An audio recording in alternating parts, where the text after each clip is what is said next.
안녕하세요. 낭낭서가입니다. 오늘의 책은 흐름출판 이시안 지음 지식 편의점입니다. 지적인 현대인을 위한 지식 편의점. 택배를 기다리는 저의 설레이는 마음을 알았는지 어렵고 무겁게만 여겼던 인문학 책을 내비게이션처럼 쉽고 유용하게 정리해서 내 것으로 만드는 데 큰 도움이 되었습니다. 이시안 작가의 눈으로 본 유발 하라리의 사피엔스. 인류는 어디에서 와서 어디로 가는가 챕터를 낭독해 봅니다. 여러분에게 질문을 하나 해보겠습니다. 10년 후의 당신의 모습은? 10분 후도 모르는데 10년 후를 이야기하라니 어이없다는 반응이 대부분일 겁니다. 하지만 억지로라도 10년 후의 모습을 그려볼까요? 그래도 쉽게 답을 떠올리기는 어려울 겁니다. 이 질문에 답하기 어려운 이유는 자신의 꿈이나 비전과 관계가 깊기 때문입니다. 인생의 방향성을 정확히 알고 컨트롤할 수 있는 사람이 얼마나 될까요? 불과 3, 4년 전만 해도 내가 이런 일을 하게 될 줄 몰랐다며 현재 자신의 모습에 놀라는 사람도 상당히 많습니다. 우리가 10년 후에 대해 말할 수 있는 사실은 지금보다 10살 많을 것이라는 정도밖에 없습니다. 10년 후에 대한 명확한 비전을 가지고 사는 사람을 만나는 것은 쉬운 일이 아닙니다. 학창시절 어렴풋이 미래를 꿈꿔본 적이 있을 테지만 어른이 되고 나서는 미래를 명확히 말하는 건 어려운 일입니다. 나의 미래가 나의 예측처럼 되지 않는다는 것을 어른이 되어가며 깨닫게 되기 때문이죠. 그럼에도 우리 모두는 미래에 대해 알고 싶어 합니다. 질문을 좀 더 확장해 봅시다. 50년 후라는 시간을 늘려보는 겁니다. 50년 후의 내 모습은 어떨까요? 10년 후라면 대충 생각이라도 해볼 텐데 50년 후라니 감도 오지 않을 겁니다. 이번에는 대상을 확장해 볼까요? 한 개인이, 아니 한국인이라는 집단은 50년 후 어떻게 변해 있을까요? 이 질문을 받은 여러분은 지금 몹시 당황스러울 겁니다. 그럼에도 저는 다시 질문해 보겠습니다. 시간과 대상을 더 확장해 보겠습니다. 도대체 인류는 100년 후 어떻게 변해 있을까요? 이 질문의 답을 제시하려고 도전한 사람이 바로 유발 하라리입니다. 그리고 그 답을 집약한 것이 바로 여러분이 아는 책 사피엔스입니다. 그러니까 사피엔스는 100년 후 인류의 미래를 이야기하는 책이라는 거지요. 사피엔스를 이미 읽어보신 분이나 이 책에 대한 이야기를 조금이라도 들어본 분이라면 이 책이 미래에 대한 이야기보다는 주로 과거의 이야기로 전개된다는 것을 알고 있을 겁니다. 그러니까 사피엔스는 앞으로 미래가 이럴 것이다 라고 얘기하는 엘빈 토플러의 제3의 물결이나 제러미 리프킨의 노동의 종말처럼 미래 사회를 예견하는 책은 아닙니다. 오히려 과거를 이야기하죠. 유발 하라리가 얘기하는 과거는 종이와 풀로 이어붙인 낱장의 역사가 아닙니다. 흐름과 맥락이 있는 과거입니다. 인류가 어디에서 와서 어떻게 발전했으며 그래서 어디로 흘러갈 것인가를 생각하게 되는 기억 회귀의 장치이자 예측의 도구로서 인류의 역사를 풀어놓습니다. 고 최희준 선생의 노래 하숙생은 2018년 최희준 선생이 돌아가셨을 때 이낙연 당시 국무총리가 하숙생 시절 유일한 위안이 되었던 노래라며 페이스북에 추모의 글을 올릴 정도로 많은 사람에게 익히 알려진 명곡입니다. 노래는 이런 가사로 시작합니다. 인생은 나그네 길, 어디서 왔다가 어디로 가는가. 인생이 어디로 가는지 알려면 어디서 오는지 먼저 알아야 합니다. 방향성을 알아야 짐작할 여지가 생깁니다. 마찬가지로 인류가 어디로 가는지 알려면 인류는 어디에서 왔으며 어떻게 발전했는가를 알아야 합니다. 그래서 사피엔스는 서술의 중심축을 인류의 발전 과정에 놓습니다. 그런데 이 과정이 꽤나 파격적이고 흥미진진합니다. 유발 하라리는 인간의 역사를 기술한 이 파격적인 책의 제목을 현생 인류를 뜻하는 사피엔스라고 붙입니다. 사피엔스와 비슷하게 인류의 거시사를 다룬 책으로 제러드 다이아몬드의 총균쇠가 있습니다. 그런데 총균쇠는 왜 백인들이 세계사의 주류가 되었을까라는 질문에 대한 대답을 다룬 책으로 사피엔스보다 다루고 있는 범위가 좁습니다. 반면 사피엔스는 인류는 어디에서 왔으며 어떻게 발전했는가에 대한 답을 다룬다고 할 수 있어요. 서술 범위 자체가 비교할 수 없이 넓고 스케일이 큽니다. 그래서인지 사피엔스를 인생책으로 꼽는 사람이 상당히 많습니다. 이 책이 전달하려는 거시적인 메시지뿐만 아니라 그 맥락을 잡아가는 세부적인 내용에서도 동서고금을 넘나드는 방대한 지식이 망라되어 있어 지식의 바다를 항해하는 즐거움이 꽤나 큽니다. 게다가 상당히 어려운 이야기를 재미있게 구성하고 절묘하게 표현해서 읽는 내내 지루하지 않았습니다. 이야기를 엮어가고 풀어놓는 유발 하라리의 남다른 재주와 이야기꾼으로서의 면모가 돋보입니다. 위계 질서에 대한 이야기를 설명하면서 함무라비, 아리스토텔레스의 생각들을 소개하기도 하고요. 갑자기 서부시대 미국 이야기로 건너가기도 합니다. 인도의 카스트 제도로 너를 뛰기도 하고요. 그러다가 피그말리온 이야기를 하면서 해리포터까지 언급하지요. 마치 TVN에서 방영된 예능 알쓸 신잡의 전 세계판을 보는 것 같습니다. 알쓸 신잡은 각 분야의 지식인들이 한 지역을 여행하면서 그곳과 관련된 여러 가지 이야기와 지식들을 씨줄과 날줄로 엮어서 조망한 뒤 인문학적 지식을 풀어놓는 프로그램이었습니다.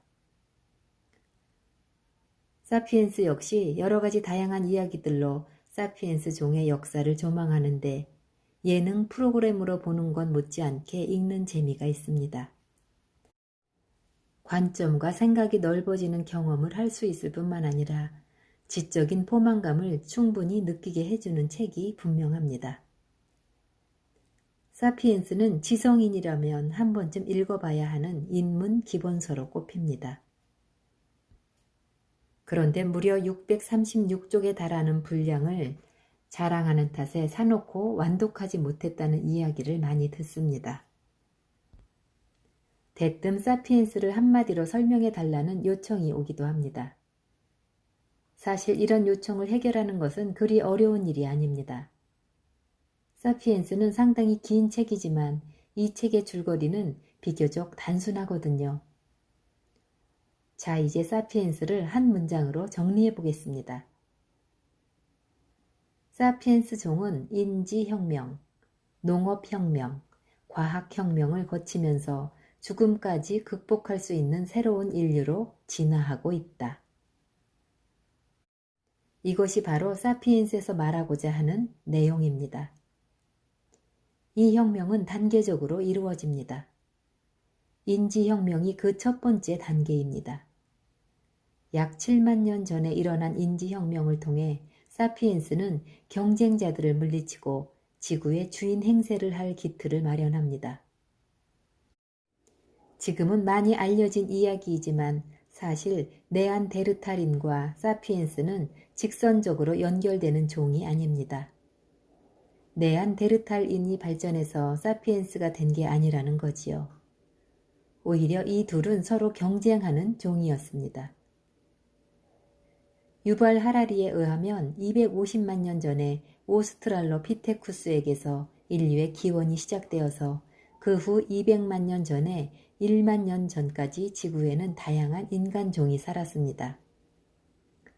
그 가운데는 지금의 인류보다 큰 종족도 있었고 1미터도 안 되는 작은 종족들도 있었습니다. 저는 개인적으로 공룡의 뼈가 고대인들이나 중세인들에게 발견되어 용이라는 상상의 동물을 만들어내는데 기여했다고 생각합니다. 마찬가지로 이런 종족들의 뼈가 이야기 속의 난쟁이나 거인, 트롤 같은 다양한 존재를 만들어내는데 기초가 된 게 아닐까요? 중세시대 사람들이 그 뼈들을 달리 뭐라 설명할 수 있겠어요? 그런데 여기에서 주목해야 할 점은 이런 다양한 인간 종들 중에 사피엔스만 남았다는 겁니다. 개만 해도 시추, 웰시코기, 시베리안 허스키, 불독 등 다양한 종이 있잖아요. 거의 모든 동물들의 다양한 종이 존재하는데 인간만이 사피엔스라는 한 종으로 남아있다는 건 정상적인 진화의 결과라 보기 어렵습니다. 어떻게 해서 사피엔스가 인간 종에서 유일하게 살아남게 된 것일까요? 섬뜩하지만 이러한 사실은 사피엔스들의 지독한 범죄 가능성을 암시합니다. 바로 존속 살해, 사촌 살인이죠. 사피엔스는 다른 종들, 특히 덩치가 크고 힘이 센 네안데르탈인과의 경쟁에서 승리합니다. 그들의 피를 손에 묻히고 지구를 정복한 거지요.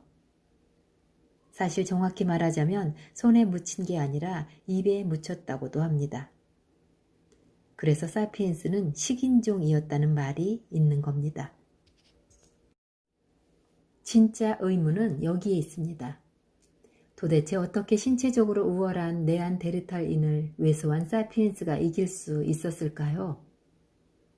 여기에 유발 하라리가 말하는 사피엔스의 특징이자 첫 번째 단계의 혁명이 놓여 있습니다. 사피엔스가 신체적으로 월등했던 네안데르탈인을 이길 수 있었던 것은 구체적인 언어를 통해 정확한 정보 전달이 가능했기 때문입니다. 언어는 사회적 의사소통의 가장 중요한 도구로 이 도구를 잘 활용한 사피엔스들은 집단적 움직임이 가능했습니다. 집단의 물리적 한계는 150명 정도입니다. 언어는 이 한계를 극복하게 도와줍니다. 활발한 의사소통과 긴밀한 집단 협력 체제는 구체적이고 유기적인 팀플레이를 가능하게 해주었습니다. 이는 사냥을 통해서 지구상의 대형 동물을 멸종시킬 수 있었던 강력한 무기이기도 하면서 신체적으로 월등한 네안데르탈인과의 주도권 싸움에서 승리할 수 있었던 비결이기도 합니다. 이처럼 새로운 의사소통 방식을 일컫는 인지혁명은 사회적 연결에 대한 이야기입니다. 통계를 중심으로 자살 현상을 사회학적으로 분석한 에밀 디루겜은 자살론에서 인간이 자살하는 이유는 유전자나 개인적인 우울감 때문이 아니라 사회에 적응하지 못한 탓이 가장 크다고 이야기합니다. 사회에 속하지 못한다는 생각은 인간 스스로 자신의 존재를 포기하게 만들 만큼 치명적이라는 뜻인데요. 사피엔스를 보면 사회라는 시스템이 바로 사피엔스라는 존재의 근간이 된다는 것을 알 수 있어요. 이를 통해 디루겜이 왜 이렇게 추론했는지 어느 정도 이해할 수 있습니다. 1592년 외가 명나라를 치러 갈 테니 길을 빌려달라는 명분으로 조선을 침략한 사건이 일어납니다. 바로 임진년에 일어난 임진왜란입니다. 이 전쟁은 도요토미 히데요시가 4분 5열된 일본을 통일하자 외부와 경쟁이 사라진 내부에서 분열이 일어나기 시작해 그 에너지를 밖으로 돌리고자 하는데 실질적인 목적이 있었다고 합니다. 이렇듯 집단에는 에너지가 존재하는데 외부에 적이 있으면 그와의 싸움으로 에너지가 소모되지만 외부의 적이 사라지면 에너지의 분출구가 내부로 향하게 됩니다. 다시 사피엔스 이야기로 돌아가 볼까요? 다양한 인간종 가운데 유일하게 살아남는 사피엔스는 외부로부터의 위협이 어느 정도 사라지자 내부적인 분열을 겪게 됩니다. 사실 수렵 채집인 시절에는 그야말로 그날 벌어 그날 먹고 사는 생활 패턴이었기 때문에 사냥과 채집의 영역 문제를 빼놓고는 서로 다툴 일이 많지 않았습니다. 바로 땅이 유일하게 다툴 거리였던 것이죠. 풍요로운 지역은 한정돼 있었고 다른 종들을 지배하면서 친척의 개념이 사라진 사피엔스는 날로 늘어나고 있었으니까요. 사피엔스들은 인지혁명이 일어난 7만 년 전부터 농업혁명이 일어난 1만 2천 년 전까지 전 세계로 영역을 확장해 나갑니다. 사피엔스들은 아프리카 대륙에서 오세아니아 대륙까지 걸어서 또는 배를 타고 퍼지기 시작합니다. 이들이 당도한 지역에서 원래 살던 인간 종들과 대형 동물들은 씨가 마르기 시작하죠. 사냥감들을 차지할 목적으로 떠난 이주 여행이었으니까요. 사냥감은 물론 이를 나눠 먹는 종들도 있으면 안 됐던 겁니다. 이 시기 상당히 많은 동물들이 멸종됩니다. 인간이 지구의 정상적인 생태계를 파괴한 것은 오늘날 갑자기 부상한 문제가 아니었던 거지요. 지구 역사에 비하면 인간의 존재 자체가 순간의 사건일 수도 있지만요. 유구한 역사를 지닌 지구에 순간적으로 나타난 인간이 생태계를 순식간에 파괴해버리고 있는 건지도 모르겠습니다. 이때 결정적인 또 하나의 전환이 일어납니다. 두 번째 단계의 혁명이자 인류의 존재 양태를 바꾼 사건이죠. 바로 농업혁명입니다. 그리고 유발 하라리는 농업혁명을 인류 역사 최대의 사기라고 진단합니다. 왜냐하면 농부들은 평균적으로 볼 때 수렵 채집인들보다 더 많이 일하고 더 조금 먹게 되어 있으니까요. 하지만 농업혁명이 인간의 생활 양식을 혁명적으로 바꿔놓았다는 것은 분명한 사실입니다. 수렵 채집인들은 먹을거리를 찾아 끊임없이 이동하는 생활을 해왔습니다. 그러나 농사를 짓기 시작한 뒤 인간은 적어도 몇 개월 동안은 같은 장소에서 곡식을 재배하는 생활을 하게 됩니다. 정착을 하게 된 거죠. 정착 생활을 하려면 집이 필요합니다. 주거지를 계속 옮기는 것이 아니니까 세간살이도 늘어나지요. 세간살이가 생기니 한번 이주하는 게 큰 일이 되어버립니다. 결국 정착생활은 몇 개월로 끝나지 않게 됩니다. 협동을 위해 한 장소에 비슷한 집들이 생기면서 마을이 형성됩니다. 그리고 이 마을은 곧 국가라는 단위로 묶입니다. 사냥에 필요한 의사소통과 무리들을 엮는 데 필요한 집단이라는 개념이 사회라는 개념으로 발전되는 거지요. 150명 정도가 아니라 몇십만, 몇백만을 통합하는 개념이 필요해진 겁니다. 이런 대규모 사회를 만들어가는 데 필요한 것은 계급, 법, 질서, 도덕 같은 것이었습니다. 유발 하라리는 그 중에 결정적인 것으로 상상의 질서를 뽑았습니다. 이 상상의 질서에 해당하는 것이 바로 종교, 신화, 돈 같은 것이죠.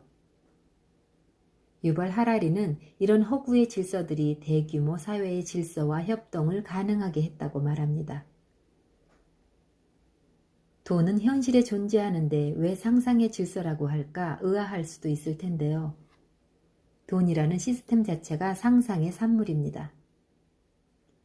원래 인간은 물물 교환을 했습니다. 그런데 실제 물건과 물건을 가지고 교환하는 데는 한계가 있어 금같이 그 가치를 대신해서 교환할 수단이 생겨났습니다. 그것도 곧 신용이라는 시스템으로 대체되는 거지요. 돈은 국가가 보증하는 신용거래 체제의 증표라고 할 수 있습니다. 요즘은 현찰 자체도 귀찮아서 잘 쓰이지 않고 카드나 앱 같은 수단이 물물 교환을 대신하고 있지요. 은행에서 확인하는 통장 잔고 역시 전산상의 숫자로만 존재할 뿐이지 그만큼의 현물을 확인하지는 않습니다. 영화 다이하드 4에서 테러리스트들이 금융 시스템을 해킹해 엔터키 하나로 주인공인 브루스 윌리스가 평생 모은 경찰 연금을 없애버리는 장면은 새삼 돈이라는 것이 상상 속의 약속에 불과하다는 것을 일깨워줍니다. 하지만 이 상상 속의 산물인 돈은 사람들을 일하게 해 사회 시스템을 돌아가게 하는 매우 중요한 역할을 하지요. 정착 생활로 인해 대규모 사회가 건설되었고 이 사회를 유지하기 위해 상상의 질서와 문자 체계를 활용했습니다. 그 결과 문화와 종교 같은 것들이 만들어진 것이지요. 이렇게 사회 시스템을 유지하는 데 필요한 것들을 갖춘 사피엔스들은 또 한 번의 혁명기에 들어갑니다.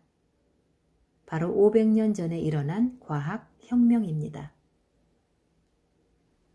인간을 둘러싼 환경은 그냥 주어진 것이었었는데 사피엔스들은 거기에 만족하지 못하고 그것이 왜 그렇게 존재하게 되었는지 묻기 시작했습니다. 갑자기 그렇게 되었다기보다는 몇 가지 사건이 계기가 되었죠. 예를 들어 아메리카 대륙의 발견은 평평한 지구라는 환경을 그대로 받아들인 그 전의 중세인들에게는 설명할 수 없는 일이지요. 지구가 동그랗다면 왜 떨어지지 않는지에 대한 설명이 필요하잖아요. 아이작 뉴턴이 만유인력의 법칙을 발견한 것은 시대가 그것을 필요로 했기 때문일 것입니다.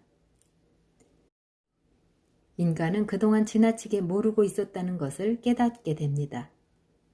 그래서 왜에 대해 파고들게 되었죠. 이 같은 사유의 도구가 되어준 것이 바로 과학입니다.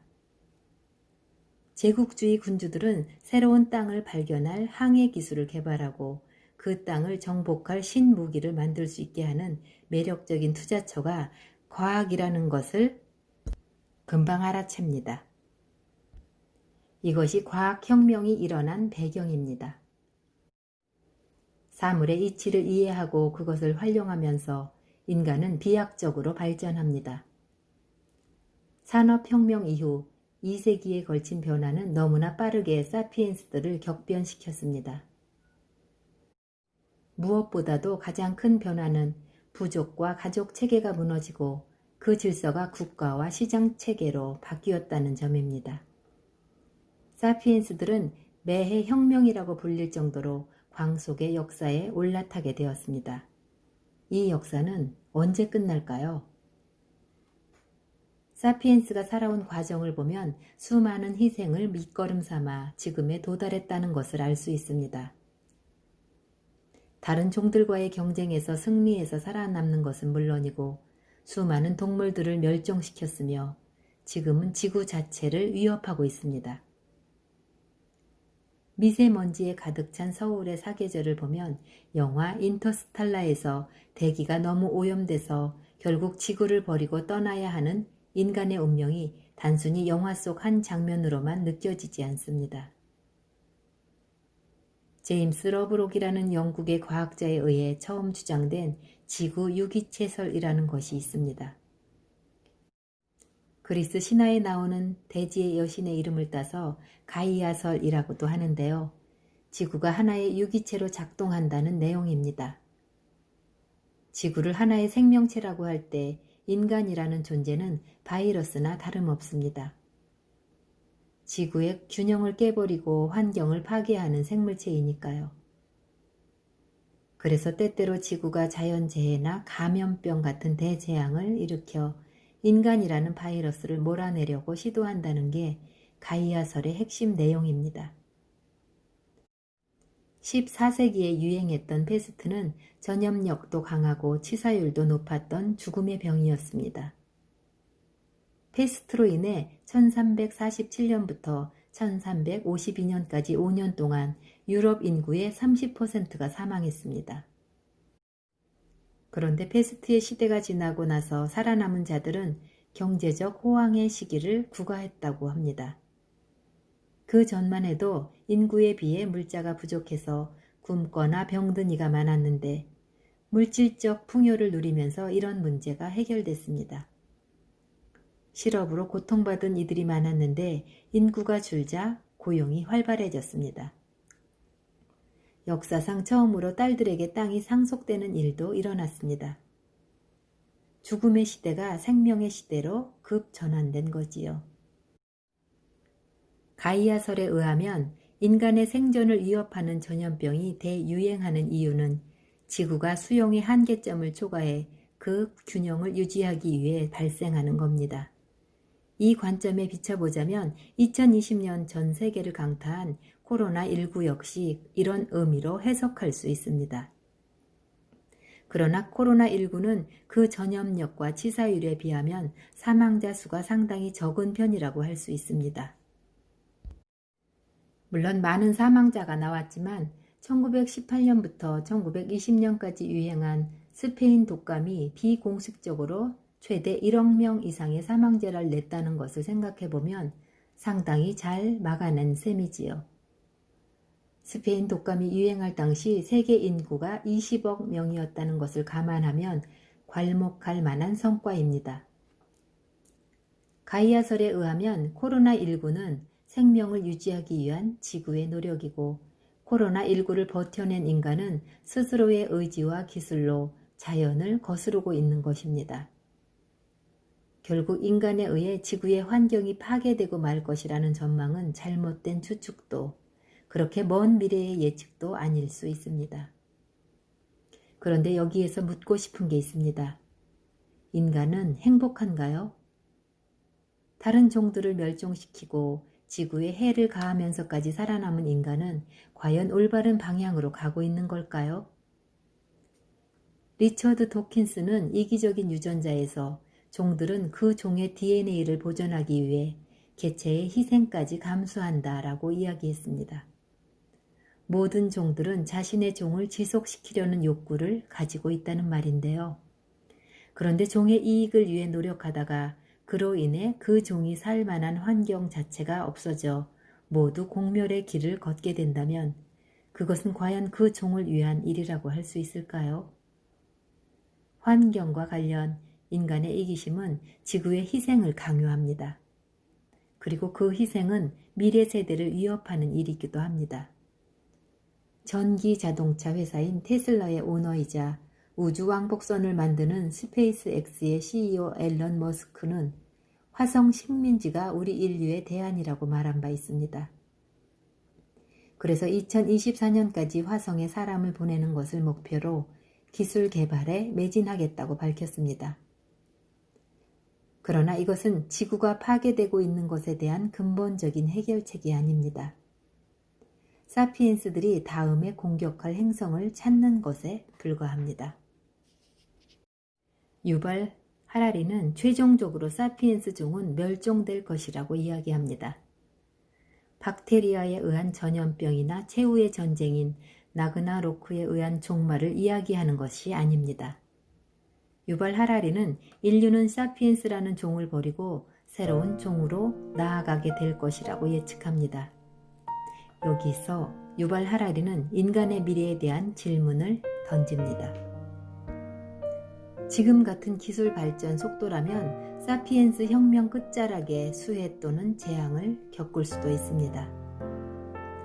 그것이 수해가 될 것인가 재앙이 될 것인가 하는 문제가 여러분에게 주어진 화두입니다.